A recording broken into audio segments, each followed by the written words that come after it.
Josh Hale, our moderator, is the president and CEO of the Big Shoulders Fund, which invests approximately $22 million annually to support 75 inner-city Catholic schools that serve nearly 20,000 students, 80% minority, 66% living in poverty. The investments go for scholarships, student enrichment, operational management, academic and professional development programs, leadership development, and an Adopt a School program. John was a fellow in the Leadership Greater Chicago and inaugural member of the Chicago Council on Global Affairs Emerging Leaders program. He serves on the board of directors of the Irish Fellowship Club, so you know where to look for him on the 17th of March, and the Next Generation Committee of the Chicago Council on Global Affairs. Prior to taking on the presidency of the Big Shoulders Fund, Josh Hale was on the management team at Cristo Rey Jesuit High School. After graduating from Marquette University, which means he's been to Leon's Custard Shop a few times up there in Milwaukee, he spent 2 years as a volunteer in the Republic of the Marshall Islands. Josh resides in Chicago with his wife and their 2 sons. Josh, if you would come up and you will introduce your panelists. Thanks very much. Many thanks to Ed. Thanks for your kindness and for having us. And a big also to Jay Doherty, who, on top of being a great friend, is himself a great philanthropist, a great leader in the city. He and his wife were just recognized at the Misericordia event on Friday night, and they made some of the most wonderful remarks and have done great work. So thank you, Jay.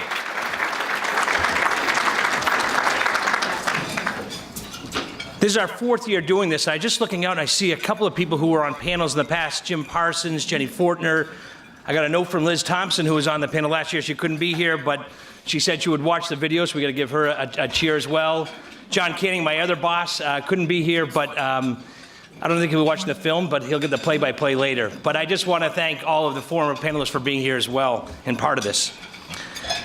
And I also want to recognize, and they were already, Monsignor Villa and John Canning, who I work at Big Shoulders Fund. They allow me to do so many things to be part of this mission, but they're great leaders in the city, and as Monsignor said, they're the type of people who are lighting fires and digging all sorts of ways to get to water for so many in need. So a big round of applause to these 2 gentlemen as well.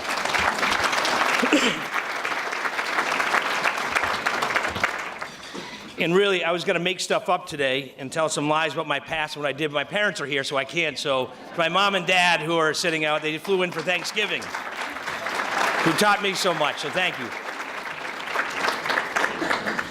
So each year we do this, and the idea originally, when Jay really conceived it, was that so often we talk about the challenges the city faces, so many of the things that, frankly, sometimes want to make us pull the covers over our head and not jump out of bed in the morning, that it just can seem overwhelming when we think about all that we face in the news that Monsignor referenced, the shooting at Mercy Hospital, and those lives that are, but yet we get out of bed again. And we face these because we're in this together. All of you philanthropists, all of you here today who want to make the city a better place for all of us to live.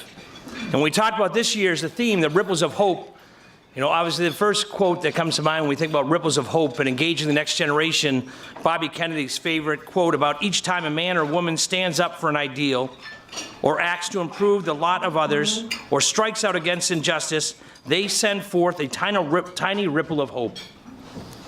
It's a wonderful idea. Now, on a slightly less formal basis, sometimes when I thought about the ripples of hope, my 3rd grade mind went to, you know, when you go to the pool and you dip your toes in the water, you kind of check the temperature. Before you go to the lake, you dive in. Ripples of hope kind of made me think about that, kind of testing the waters, putting your toes in there, and the little ripples that flow out. When it comes to our panelists, however, their experiences as philanthropists, not only have they dipped their toes in the water, they've fully taken the plunge. They've jumped in with 2 feet, moving the impact from ripples of hope to splashes. And I would say, heck, even waves of impact, of joy, of the act of philanthropy. The impact of their collective efforts are inspiring others, and perhaps most important, are engaging the next generation of philanthropists in our communities, in our corporations, and in our families. I hope, and I'm pretty sure you're all gonna be inspired by their stories to think about your own ripples of hope, our own ripples of hope, and what we can do to bring someone else along, how we can introduce someone else to be part of ripples of hope, of spreading good to others, to one more person, then another, and then to more. But before I introduce each of these inspiring panelists, I just want to share with you one commonality that I really picked out from all my conversations with them leading up to this panel.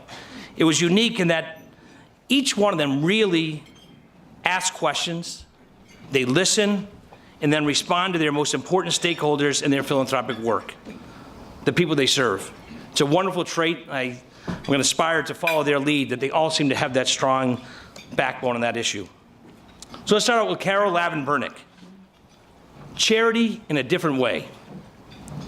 When I catch up with Carol, which isn't very often because she's always on the moves, doing different things and leading different efforts, I'm always struck by how really accessible she is in the moment when you're with her time and energy, how willing she is to leverage her experience, her resources, her knowledge, her network, her talents, and so much more, all for the betterment of others.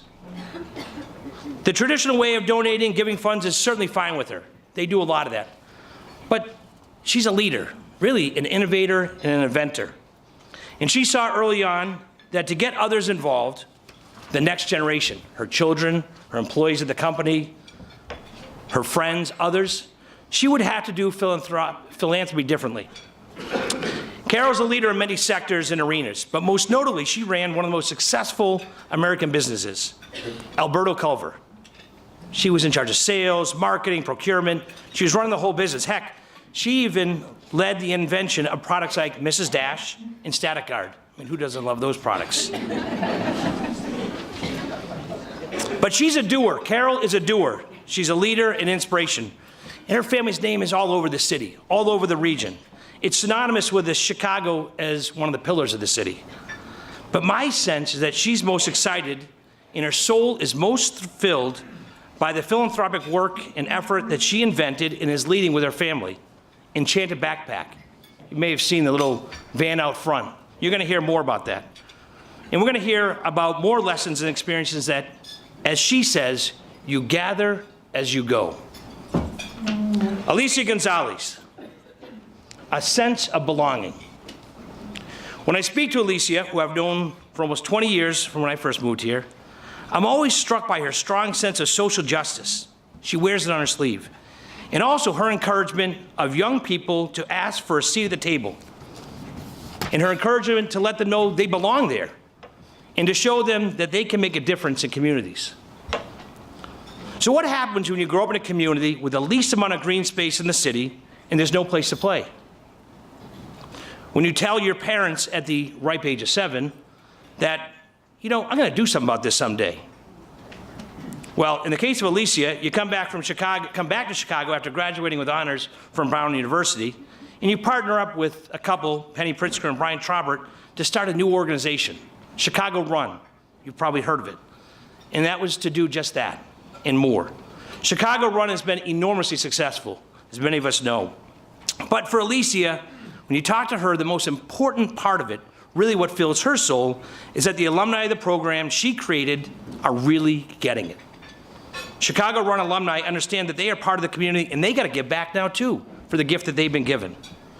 Her alumni started an organization to follow on when they graduated from Chicago Run called Lace Up, Leadership, Action, Community, Endurance, to continue their commitment to service and fitness by participating in community events and volunteer projects. Innovation, startup, next-gen power. And Alicia is just getting started. She's now with the Cubs where she's sharpening her focus on how they can even better use the love of baseball in the Cubs, infusing community service as a way to engage the players, the Cubs employees, and all of us fans to do more and make the world a better place. Angelique Ford. Learning. Oh my God, Angelique Power. I'm running ahead of my notes about Angelique Power. Learning to action, putting the consumer first. Now, many of you may know Angelique spent 7 years in Minnesota working for Target in community affairs earlier in her career. But make no mistake, she is a Chicagoan through and through. deep roots going on Chicago's South Side, and deep roots in service. Corporate philanthropy with the Fields Department Stores, Target, leadership in museum community affairs, the Museum of Contemporary Arts, and now with a private foundation, the Field Foundation. Strong institutions were her learning spots along the way. She talks about her professional evolution in a unique way in terms of her process of shifting from being an employee of the institution to becoming more of a stakeholder in the mission, the people she is serving. Determining it is best to put the consumer, the customer, those who we serve, first in the equation, in the place of power. Just because the museum is open, has a great exhibit, she says, doesn't mean people are going to go. As she says, don't expect the world to change or conform to you or your organization. You got to change yourself. And now she's back at it again at the Field Foundation, engaged in a process to rethink how they operate, how they serve the constituents, Chicago nonprofits, and the communities we all love in creative and new ways. We've got an unbelievable panel today, and so I'd love to invite them all up to be part of the conversation now.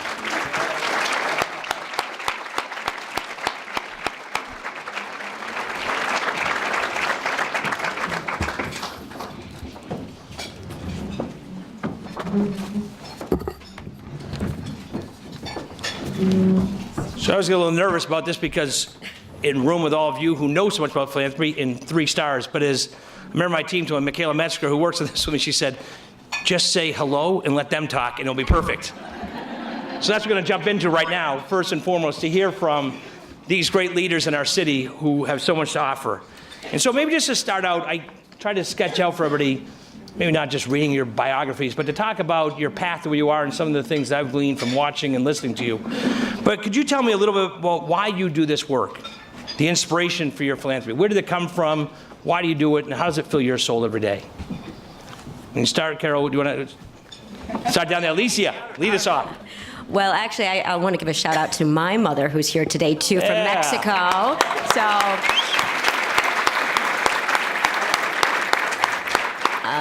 But it actually did start with my parents. Both of my parents, actually all 3 of my parents, were social activists. My mother in the academic side, my father in the arts world here in Chicago, and then my stepfather also on the academic side. So I pretty much grew up going to protests all the time. But I always thought about equity.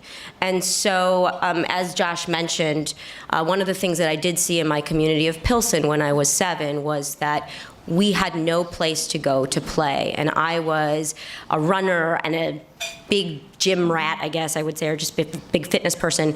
And I was, I had the fortune that my parents could take me outside of my community and give me an opportunity to play. And as Josh mentioned, at 7 years old, I looked to my dad and I said, it's not fair that my neighbors don't have that opportunity, and I am going to do something about it when I get older. And my father was a man of very little means, but he always talked about giving back. He had sometimes $30 to his name to last us for the week, but somehow when we were leaving church on Sundays, he would give 10 of those $30 away to the homeless men on 18th Street. And that's something that for me as a child, seeing that was powerful.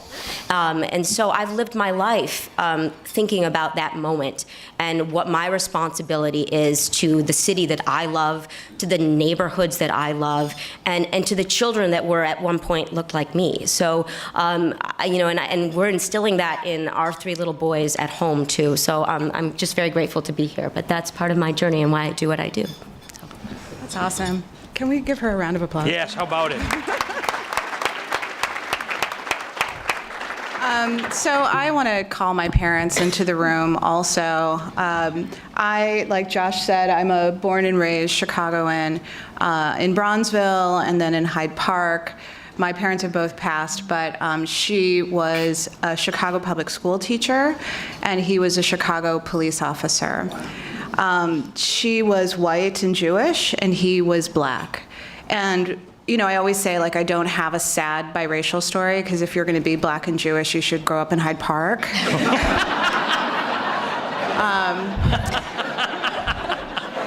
But I will say that our dinner table conversations were always spectacular. And having parents that work for these important systems in the city of Chicago, and having parents that are often at the tail end of dealing with inequity, and often get blamed for that inequity, even though they are really the ones that are dealing with all of the injustice. It gave me a deep love for this city and a skepticism for some of the systems and the design of inequity around us.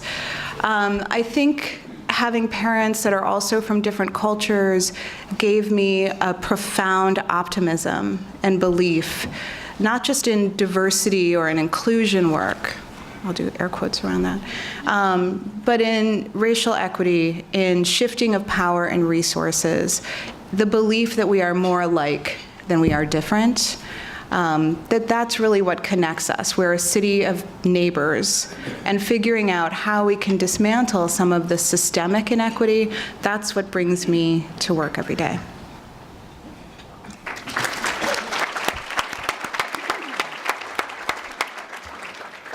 If I could, I'd definitely bring my parents here. It would be really fun to have them back for Thanksgiving. May not realize it, but my mother was a single mom and grew up in the Austin neighborhood and had very, very little. And I heard this story my whole life, that her brother could go to the movie or she could go. When my mom died, we had 8 freezers because they didn't have enough food when they were growing up. So my dad, thank God we finally got rid of those freezers, and there's so much pea soup left in there, it was like, but anyway, she was a really good cook. My dad also grew up in a lower middle income family, and I have memories from, I think I was 3 or 4 years old when I was gluing emeralds on the emerald ball invitations for Gottlieb Memorial Hospital. But, you know, from our early days, I think we had 300 hams in our kitchen one Thanksgiving, and it's just, you know, it's just something that I grew up with. My mother always said, you love people for who they are, not what they have. And it was just a fundamental part of growing up and who we were. My parents started this amazing company and grew it, and I was privileged to join it when it was, you know, only doing about $100 million. So that was really cool. When we finally sold it, it had, you know, grown to almost $4 billion. But what I remember was my mother saying, "Don't tell the union." And we had plants all around the country, and we only had one union plant, but it was in Chicago. And it was a very friendly arrangement with the union, but my mom would be lending money, giving gifts, taking care of families to people that she was not allowed to do. And I remember that from the time, 1974, when I joined the company, and she goes, "We're going to keep doing this, but you can't tell anybody." And it was the ability, you know, the recognition that, you know, people's houses would burn down, and, you know, we'd be going there at 11 o'clock at night with taking everything out of our homes. And it was just something you did, and it was something you felt incredibly wonderful about. So, you know, we are lucky and have lots of philanthropic opportunities to give money. But the most fun I've ever had is when I could touch the people directly or do something where you really felt that you knew what you were doing.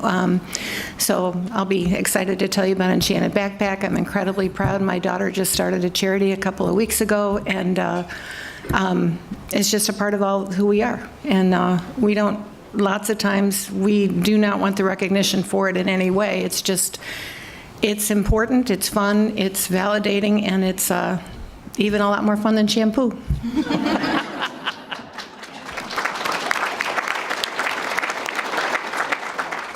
I just want to push a little bit further on each one of you on the personal. One of the things, and you mentioned your daughter, Lizzie, and, you know, in many ways she was an inspiration for Enchanted Backpacks from her experience as a teacher at CICS Charter School. And, you know, even the Friends Apprentice, when you started that board, there's a personal experience. Like, how did those all lead to you jumping in and saying to action? And how has it changed your lives, your children's lives? So I had high-risk pregnancies, and Northwestern Healthcare came to me after I delivered a healthy baby and asked me to start a board called the Friends Apprentice. And it's been a lifelong love, and, you know, under the auspices, of course, of the hospital. But, you know, 30 I think $35 million later, the ability to make a difference to women and infants and make Chicago even a better, stronger place. And I've had an incredible opportunity to be part of that hospital system for 25, 28 years and sharing it during a time when they tripled their size. That was always interesting. But it was an incredible privilege and couldn't work with any better or more interesting people. So we love Noble charter system. And my dad was 90 years old at the time, and we wanted to underwrite a charter school in his name. And we tried for 18 months. It was a $5 million donation, and we were very excited to touch these kids in these various communities that desperately needed, another high school. We were blocked 3 times by the city alderman. So over 18 months, I developed new products for a living. That's what I did for the first 10 years of my life. So I said, thank you to Noble, we continue to support them, but we took that money and we underwrote Little Village Boys and Girls Club. We adopted 54 scholars at Big Shoulders and will carry them through their, 8 years of education. And we started something called Enchanted Backpack. And what we really were going to do, my daughter, we have the means to decorate our classroom any way that you want, right? And one of the most fun things I got to do every year, and I get to do a lot of very fun things, was to go help Lizzie decorate her classroom. And honestly, we'd spend $800, $900, $1,200 putting books in and everything else. And I met a lot of her friends. She started at CICS for 3 or 4 years, 2 years, whatever. It was tough to work for CICS. I remember doing homework on Sunday night with her. And then she went to the Oak Park, a Title I school in Oak Park. And we don't pay our teachers enough. We don't pay them hardly anything. And all of these teachers are spending serious money decorating their classrooms and putting books in their classroom and giving those children who have no supplies. So our first thought was, we're going to take a big chunk of this money and open a free school supply store. But I put my corporate hat on after a couple of months, and Hillary Fash, who runs our program, is here, and I turned around and I said, we're going to spend $3 million to give away $2 million. This doesn't make any sense. So long story short, Enchanted Backpack is a program that started 14 months ago. We've touched 25,000 kids and almost 2,000 teachers. We deliver free, 100% free vans. 2 of them go to schools in need. You have to have 50% or more of the kids on a free lunch program, so send us your names. We'll be happy to go. And we bring 1,500 books, every school supply that the kids need. We bring coats and hats and mittens and gloves. We bring shoes, and we bring earbuds, and we sit down with our teachers twice a year and say, what don't you need, what do you need? And the good thing is, because we started it, and our board says do whatever they need. So when they needed underwear and pants, because kids don't have a backup pair, we could add that. When they needed earbuds, they wanted Rid for lice, and I go, I can't buy that really effectively. so we didn't do that. But Enchanted Backpack now has gone to 54 schools, and we give the equivalent of $48,000 worth of retail items. We have incredible opportunity to buy these things through all of our corporate backgrounds, and we do it for about $12,000 a school. And 100% of the administrative costs are underwritten by my family and always will be. Never asked anybody for money ever in my life, but I might just do it for the first time for Backpack. And it all came about, one, because Noble didn't happen, but to empower those teachers with the ability to touch those children's lives is an unbelievable gift. And I'm taking too long, Josh. I'll shut up in a second. I'm a believer that you're better off to teach people to fish than to feed them. And at first I thought we were feeding them, but when I realized what we're doing to these little people, and people talk about the shame that happens when you don't have your school supplies, and when you can't take a book home, or when you're supposed to bring socks to school and you don't have them. We've changed lives in an incredible way, and it gives me the chills. And we just bought our 3rd van, and I'm really proud of my daughter-in-law. She's going to open a small branch of this in Lexington, Kentucky, where she lives, and it's just been fun, on top of everything else that I get the privilege to do. Okay. It's wonderful.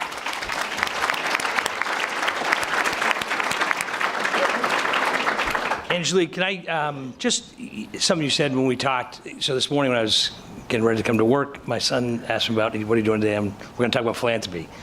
And he said, that word's about love for all. And I said, you're right, that is what it's about. That's what it means. And I said, but sometimes the word's intimidating. And I said, a woman that I know, Angelique, talked about how it can be overwhelming and kind of, I can't do that. But I loved your take on how do you make it more accessible? So I think we have to collectively unpack the term philanthropy. We often associate it with people of high net worth. We associate it with private independent foundations. But realistically, we are all philanthropists. The root of the word, the Greek root, is love of humanity. But we're living in a time that people are so civically engaged. Whatever side that you're falling on, people are paying attention. And individual giving is through the roof. So GoFundMe, Kickstarter, Facebook, people are giving constantly to their friends, to their neighbors, through their faith-based institutions. Social capital, you talked about protesting, that's worth a lot, actually. And I see that as a part of philanthropy. Showing up, using your voice, using your power, protesting what you think is wrong in the city. So philanthropy isn't really for folks in ivory towers, which we literally are on the 38th floor of a big white building. So we are in an ivory tower. But it really is like we are in a moment, and we often talk about communities of color, and we overlook the philanthropy that's actually built into communities of color, because many of us, most of us, take care of family members, we take care of neighbors, we're extremely philanthropic. So coming back to the root and to next generation, which I know we're interested in, I think actually being able to own the power to use your social capital and your financial capital in ways to help the society at large is really what we're talking about when we talk about philanthropy. It's beautiful. And Alicia, just, along that same term around philanthropy, unpacking a little bit, but also, you worked with a number of young people at Chicago Run, and now you're working with, at the Chicago Cubs with a different group of young people in lots of different ways. How do you think about unpacking that term for them and helping them to think about themselves? Well, I mean, I will go back to Chicago Run. There was a moment in speaking about there's so many assets in our communities, and I think youth have a very powerful voice, and they want to be connected, and we as adults have a responsibility to give them a seat at the table, and to also give everyone in the neighborhoods a seat at the table. And I was fortunate enough to work with an organization called LISC when I was in my early 20s, and one of my colleagues at the Cubs now and used to work at LISC as well, Carrie Blackwell. And we did these quality of life plans, right? And these were plans that were built by the community for the community. So there's real investment there. And there were many children and youth that were a part of that planning. And so that sort of informed my work later on with Chicago Run, which was really to figure out how to infuse service and civic engagement into the running world. And there was a moment of, where, as Josh mentioned, Lace Up, we created this program because the alumni had aged out of our middle school programs. And so we came up with this term, Lace Up, and we brought a focus group together of our youth, and we said, okay, you have this name, what would you do with it had you had a high school program? And everyone said, oh, we loved the running, that was great, but you know what we really want? We want to give back to the program that gave us so much. And we want to be connected to children from across the city. So many of our youth are kept in silos. So this was really a great opportunity for cross-community relationship building. But that was just music to my ears to hear that our own youth who live in communities of real high poverty want to be of service too. I mean, that's profound to me, in my opinion. But I would say that this is. Now with the Cubs, we're also doing that too. We're building out our own programs, and we're infusing that civic engagement piece. And what's really important about the Cubs too is that the Cubs already have service ingrained in among their associates. So one of my colleagues who's here today, she leads all of our volunteer efforts. In fact, we have one tonight. And that just doesn't happen over Thanksgiving. It happens all year round. But I think the powerful piece of that is that I think that says 88% of millennials want to be working for a company that has a social good aspect, that's powerful. So I'm very proud of the work that the Cubs are doing in that realm, and that we're also seeing that among the players. There's a whole swell of players now that are really, truly committed to causes, and not just for their marketing and their branding, but because they actually care. So it's been an exciting move over to the Cubs, although we didn't win this year, but it's okay. Next year. Just that same, now this was top secret, so this is breaking news. And sometimes we're not allowed to give breaking news, but the Chicago Club, so we're allowed, City Club of Chicago, so we're allowed to. But there was a person on this panel, when she was very young, would skip school. You heard it here first. Skip school, not to go to the arcade, not to go to someplace, I don't know, not to go someplace where they shouldn't, but instead went to a museum, to the MSI, because the museum was free. And all the museums used to be free, but that's changed now. So ladies, yes, there we go. We got to change. Angelique may have missed school inadvertently to go to a museum. I was sworn not to say anything, so I don't know if it's her, actually. I don't know, it's someone on this panel. But can you talk about that, how that has inspired you to think about the next generation at your museum, when you were at the museum, to think about how to get that next generation in, that just because it's there doesn't mean they're going to show up, and if there's a cost, how did you think about that at the... Well, first let me apologize to my parents for that. But that is true. When I was growing up in Chicago, the museums were free, and growing up in Hyde Park, maybe on occasion I would miss a class or two at the lab school and go to the Museum of Science and Industry, or maybe meet cute boys by the Chagall windows of the Art Institute. And I think what that ends up doing is making me a very big nerd, actually.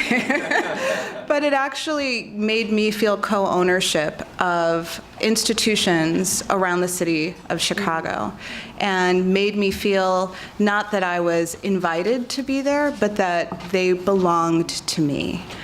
I don't think that cost is the only barrier to do those types of things, but to bring that into the realm of philanthropy in the conversation today, I'm looking around this room and I'm seeing some amazing visionary leaders in nonprofit organizations around the city of Chicago.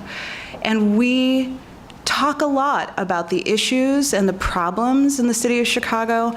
We don't talk enough about the visionaries inside of nonprofit organizations that are working every day, coming up with these amazing ideas like the Enchanted Backpack, trying to figure out ways that we can be helpful and of service.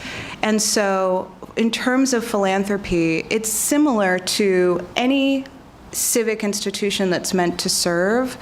I think the process that we have gone through at the Field Foundation in the last 2.5 years is to question the fallacy of expertise in philanthropy.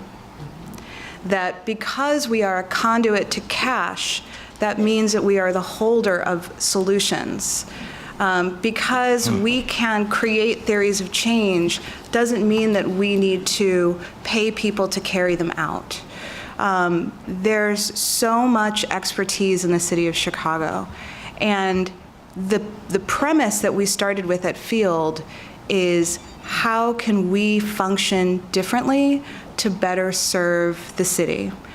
We have gone through a huge process. Rita Fry was called out earlier. She's a trustee of the Field Foundation. I want to claim her as ours, first and foremost. Do you lend her out? Nope, not at all, no. But because of folks like Rita, because of staff members that we have, because of nonprofit leaders, some of the folks that are in this room, because of organizers that put themselves on the front lines of change, because of artists, because artists always are the lead to change, we have been able to ask ourselves how we can do better, how we can rewire philanthropy, change how we fund, who we fund, how we measure impact, and try to deliver something differently so that it doesn't feel like philanthropy is on a shelf. It feels like everyone is a co-owner of our foundation. I love that idea. They were all co-owners of it. That's wonderful. Now, this never happened to my parents ever, which was good for them because I was well prepared. But sometimes my children, I find with my kids, when they're doing things, I want to say to them, you don't want to do it that way. Maybe you want to do it this way. Try to encourage them.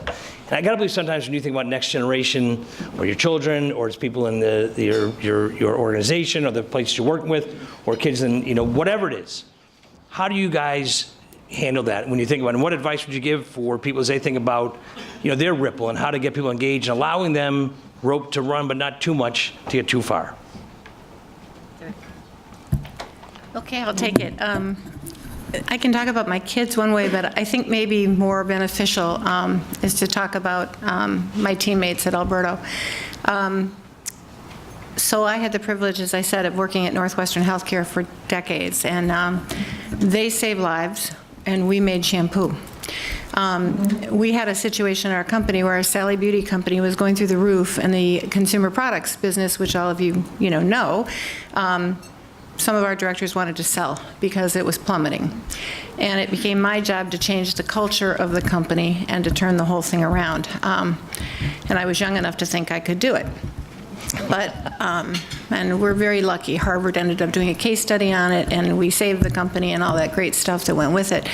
But one of the major things we did, and we did about 15 important things. So one of the major things we did was we connected profitable growth to the privilege to share. Okay, so we have a saying that's profitable growth yields the privilege to care.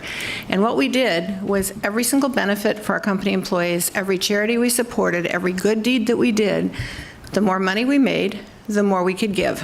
And we connected people to caring about who we were and what we did. We took all of the noise out of the closet. We never bothered to share with our employees all of the great things that we had already done. But we amplified those, but then every single company meeting where we were talking about the growth of Tresemme or the problems with St. Ives or where we were going with Nexus or whatever, we'd put up Boys and Girls Club.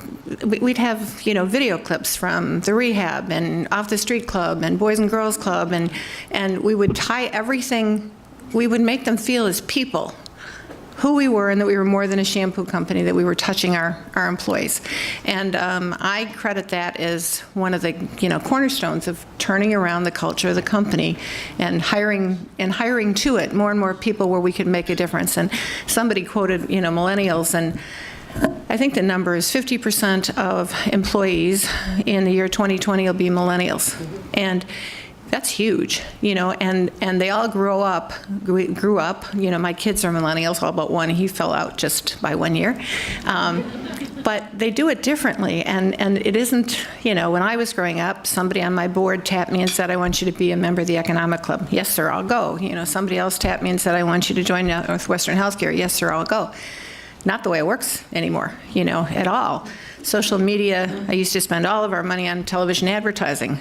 That isn't done anymore either. It's all through the social channels. So, on a personal basis with my children, they grew up with my parents too. So it was everything from adopting families, every Christmas and, doing good works. And when they had their bar and bat mitzvahs, they gave money to charity, but not just charity. My middle son had a best friend who eventually died of kidney failure, and so he did an organ donor transplant video that was shown in the Illinois state schools for decades. But I don't know. I think it's the one-on-one touching of people, whether they're your employees or whether they're your children, and letting them see it. So we have a company called Polish Nickel Net right now that is, it's a holding company for all of our family assets, and we have a bunch of businesses and everything else. But one of the perks is each one of my people get to give $5,000 of our money to charities of their choice.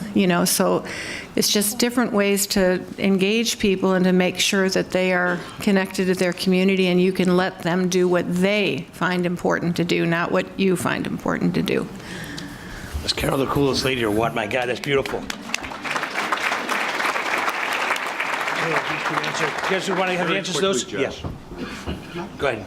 Oh, no, I'm fine. Do you want to jump in and add something to that? I was just going to add on to this. This is the impact generation, and a lot of the youth right now, and I should say millennials, have approached a lot of our organizations, when I was formerly on the Chicago Run side as well as Cubs Charities, of what type of impact are you making? And I think people really want to be connected to organizations where they know not only where their dollars are going, but that their time is actually making an impact. And so you're seeing a lot more younger professionals actually gravitating towards scrappier organizations where they actually feel like their skill sets are really being utilized.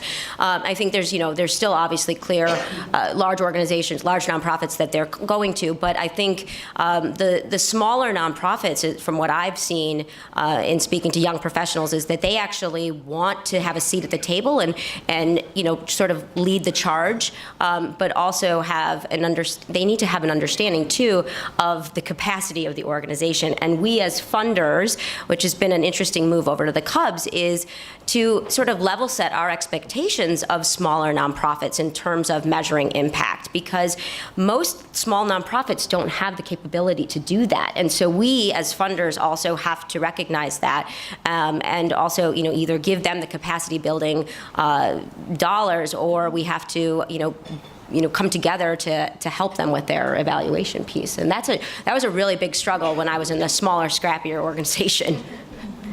Angelique? I would just say that young people don't want a piece of the pie, they want a market share in the bakery. And there's nothing wrong with that. That's actually a way that I think we can all approach how to work with millennials and actually approach how we solve some of the problems that we have in the city. That's beautiful. We're going to go to a few questions now. Absolutely. Folks, let's give our panelists, Josh, a big round of applause. Don't go away. If anybody has any questions they'd like to ask our panelists, just hold up your card. Members of our staff will come around and pick them up. And meanwhile, we'll try to address some of the questions that I already have. This question is from Kirk Hartley, who's with LSP Group, LLC.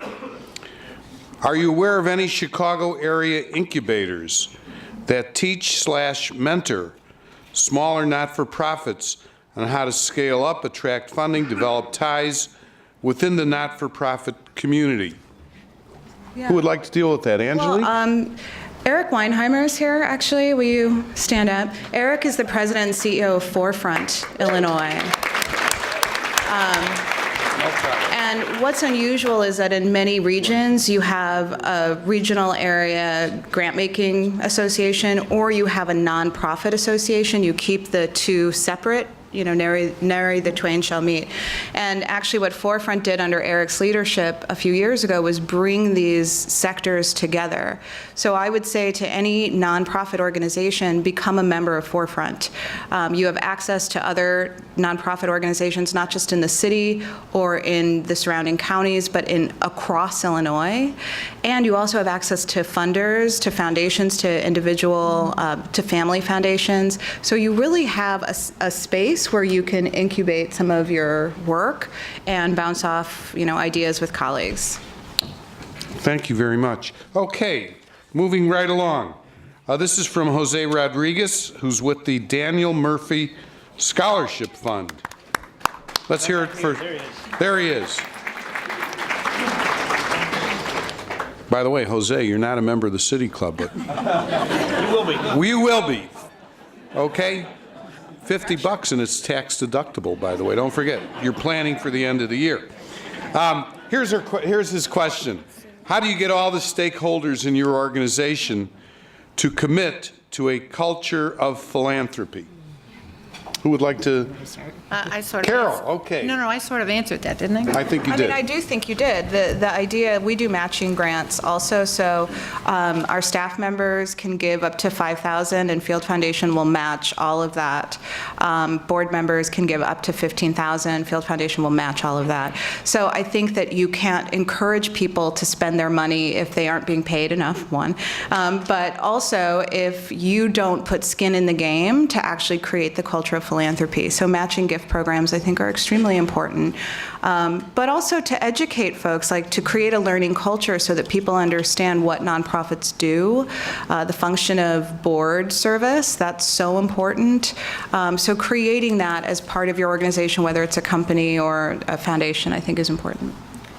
I would just add on to that, and especially about the board piece. Even in my former roles at smaller nonprofits and now at the Cubs, I've encouraged my younger staff members to join junior boards, even when they're working at a nonprofit, because I think it informs them of what another nonprofit might be going through. But also, it's building connections and building their network. So we've definitely done that in my former job, and now I've actually gone around and I've only been with the Cubs for 6 months, so I'm just sort of getting my feet under me and learning baseball. But I've been doing a little bit of a listening tour to different departments, and one of the things that I have been asking a lot of Cubs associates lately is, are you on any junior boards? And if so, or if you're not, what sort of junior boards would you be interested in joining? Because Cubs Charities does, support so many different nonprofits across the city, and it would be really great to have more connections there, especially utilizing their skill sets. Thank you. Carol has something she'd like to add. So I would say a couple things. It starts at the top. When you recruit people, make sure that they have a philanthropic bent to be willing to change the city. If not, encourage them that it's important.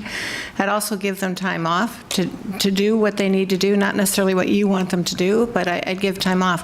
But the one thing that I'd say that Alicia said that caught me with a little bit of pushback, if you will, the boards that I am most loyal to are the ones that put me on when I was a young person. So Tulane University and Northwestern, and I'm on a lot of boards. So I would encourage all of you who are on not the junior boards, but the bigger boards, you need to bring on 30-year-olds. You really, really do. You need to find, there's smart... Folks of color and women. Yeah, absolutely. I wasn't excluding them. They are 30 also. I think. But I really would encourage you to reach out and find those bright young stars, because one, you'll have them for decades when they become so successful somewhere else. But they're so different than the 50, 60, and 70-year-olds who are still on the board. So I just am pushing back a little bit on the word junior board. That's all. Great. True. I'm going to say one more thing about having a seat at the table. When I was actually 24, I did join a real board, or a big board of directors, and then about 2 years later, I was asked by another organization to be on the board, and I was 26, and I walked into the room, and I was the only person of color for an organization that was serving 100% young women of color. And so I thought, wow, I'm here. They really want to hear my voice. And I realized that I had a seat at the table, but I had to fight for my voice to be heard in that room. So I encouraging everybody to be at the board, but also to make sure that your voice is heard and to not be intimidated by the board members that might have been there for a very long time. Okay, and now that you're 29, let's move ahead to another question. This is from Nancy Ronquillo. If I butchered your name, I apologize, Nancy. The question is, what do you think about big bet philanthropy? Are you familiar with big bet philanthropy? Okay. Well, this is the City Club. Everything is fair here. Oh, yeah, and there's a video camera right there, so, yeah. To each their own. The thing is that everybody has their own resources, and especially in private philanthropy, you make decisions. Big bet philanthropy, for those that don't know, those are things like the $100 million and change campaign that MacArthur Foundation did. What ends up happening, I think, when you do things like that is that a lot of people get frustrated because they feel like, oh, you could divide that $100 million up in so many different ways. But that, I think, is a really good example where the dollars in the end went to Sesame Street Workshop to work specifically with children from Syria, which is really like the Holocaust of our time. So you cannot argue with where that money went and the import of that gift. I think that to each their own. There's a lot of ways that you can realize justice. And you don't need to have a lot of money to do it, actually. So $100 million to Syria, I'm never going to knock that. But I also think that no one should be intimidated that that's the only way to make impact, that we're all in the influence business. We can all use our seat for different ways to make change. So a big bet could be your time, could be board service, could be your $100 contribution. We should consider that big bet philanthropy as well. Okay, thank you very much. This is from Maria Esther Lopez with St. Augustine College, the old S&A studios where Charlie Chaplin worked, by the way. This is the question. When you look at the Chicago landscape from your vantage point, what is higher education not doing? As a philanthropist, what would you like to see more of from higher education? Who would like to deal with that? We've got the Green Wave of Tulane. Okay. Yeah. I have a couple places I'm very fond of. I have the privilege of serving on Northwestern University's board too, but I've always had this crazy dream, and never did this one. Maybe it'll be next. But wouldn't it be cool to have trade schools with fraternities and sororities and football teams? I mean, you know, I look at so many kids who come for years to our offices to get jobs, and they've gone to college and they've spent that massive amount of money. And I don't know that they're any more trained than they were before they walked in. So, you know, and I am on two major important university boards that I could not be more privileged and proud of. The cost is outrageous. We all know it. We got to figure out how to get it down. The good news is both the schools that I'm involved with are Northwestern University will have 20% of their students Pell Grant students by 2020, so they're doing a better job of being inclusive and changing it. But you know, it's funny, you talk about big bet philanthropy. Somebody said to me, if you had all the money and all the power, what would you do? I got to tell you, I don't have a clue. So, yeah, I mean, think about it. All the money and all the power, you know. But I agree with what Angelique said, one by one, kid by kid, programs like VOCEL, you know, programs like Hale, all these, when you talk about sending young people to work on boards, the one thing I would say more than anything is go find some place, don't do the scout work, you know, don't be bored, go find some place where you're going to love what you're doing, because I've seen these small programs make real differences. I was with the CFW people yesterday, and of course they come asking for money, and I haven't been a supporter of them. I have been a supporter, but I haven't been a follower of them. And I said, I want incubator programs. I want little programs where people are passionate about what they do, because I think that can change, you know, a lot of our world. Okay, we have two last questions. I'll try to combine a couple of these. Thank you very much, Carol. This is from Jenna Bernard, who's with AmeriCares. As funders, in which way do you prefer connecting with new nonprofits to explore potential for partnerships?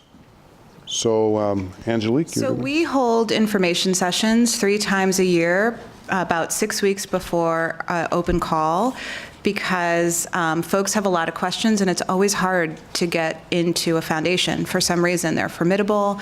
They don't answer the phone all the time. Their website is written in website language, which isn't really easy to decode. And so we make a point to go specifically to the south and west sides of Chicago, where we have an emphasis with our funding, and bring all of our program officers who not only talk about what we do, but then they sort of convene in different communities so that they can answer the question, which people really, their main question is, will you fund this? Is it worth the time that it's going to take me to fill out an application? And so we believe it's really important not to try to have people figure out how to get in, but to actually go to people and tell them about it. And we've seen such an increase in new grantees. About 30% of our grantees this last cycle were new, and a high percentage of those had never been funded by a foundation before. Alicia, do you want to say something to that? Okay, good. Our very last question. Boy, I'll try to do the best. This is from Allison Rickard with the Erickson Institute. And her question is, how do we measure social justice impact policy change as there's shifting municipal and national budget priorities and so on? It's a simple answer, but it's from the Erickson Institute. What do you expect? You know, I think that this is an important message for other foundations, that when you're doing policy work and social justice work, it is the long game, and that in the course of a grant cycle, in 6 months or a year's time, you're not going to see the roots of what you're doing. And I think that has to be completely understood. One of the things that we did at the Field Foundation, which isn't external. So I think that, I actually think it's more radical than some of the things that people know about that we've done. But we've changed our metrics. So our impact metrics are actually about ourselves, not the nonprofits. We are not asking nonprofit organizations to create fiction to make us feel better about our $5,000, $10,000 investment. Really what we're interested in is learning what we can about talk about big bets, the policy work that organizers, that community-based organizations are doing to try and change the exquisite design of systemic inequity. So what we learn from that, we take in as a foundation and figure out how we need to roll up our sleeves. Where can we make connections with the business community, with folks in government? What can we do when we see a policy window opening? How do we not just fund, but how do we actually do work to try to get us at the policy goals that we want to achieve? An impact metric is not, did you change the policy? It's, did you empower folks who are most affected, impacted by the issue, to have a voice to change what that policy is? So I want to comment. I'm a board member of the Chicago Community Trust, and hopefully some of you haven't gotten a letter that says life is changing, but it is changing, and I think we're pushing for more metrics. So, you know, different ways to do different things. But we have huge problems in the city of Chicago, and we have, you know, a living wage is, we need everyone to have a living wage. We need to impact social justice in a way that we can measure and see. And I think some of us on this trust committee believe that we need to empower those groups that you can see are making concrete, sustainable differences, and put more money and more resources and tie those groups together better so that we can learn from each other. So I think there's 50 ways to go about philanthropy, and I think looking at ourselves was a lot of what we had to do at first, and Helene Gale is phenomenal, and she'll lead the trust in a magnificent way. But I also think, you know, I'm from a corporation, and, you know, you got a goalpost, and you got a stock price, and you got everything else, and, you know, you put money behind the stuff that works. So, you know, a little bit of both, maybe. Okay, let's give our panelists and Josh Hale a big round of applause.